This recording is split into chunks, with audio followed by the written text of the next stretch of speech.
De l'or au bout des doigts. Ce créateur de bijoux d'Olioul allie minutie et inventivité. Dans l'atelier, ses enfants en classe de CM1 ont pu s'émerveiller de son travail d'orfèvre. Du coup, moi, je vais détourner des objets anciens. Je vais fabriquer en fait des bijoux à partir de mécanismes de montres anciennes. Ça leur permet vraiment d'observer différents métiers manuels, différents métiers de réflexion sur des choses un peu différentes, un peu innovatrices. Et à les entendre, ça a plein d'idées, ça a plein d'idées, ça a plein de débouchés, ça a plein c'est vraiment intéressant. Les journées européennes des métiers d'art permettent au jeune public de découvrir le travail de la matière avec un apport artistique. Pour Timéo, une vocation de centonnier est peut-être en train de germer. J'ai beaucoup aimé, on a vu une galerie au Santon. C'était quelqu'un qui faisait des santons, c'était très beau en poterie.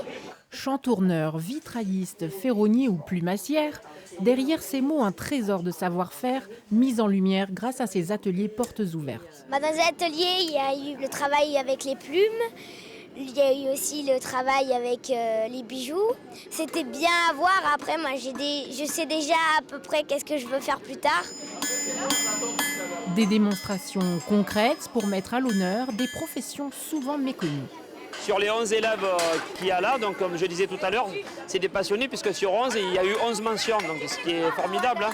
Et sur les 11, il y en a 3 qui nous ont découvert l'année dernière ici justement, comme quoi ça sert. Hein. Pas moins de 281 métiers d'art ont été recensés en France. Un champ des possibles très varié pour le futur parcours de ces écoliers.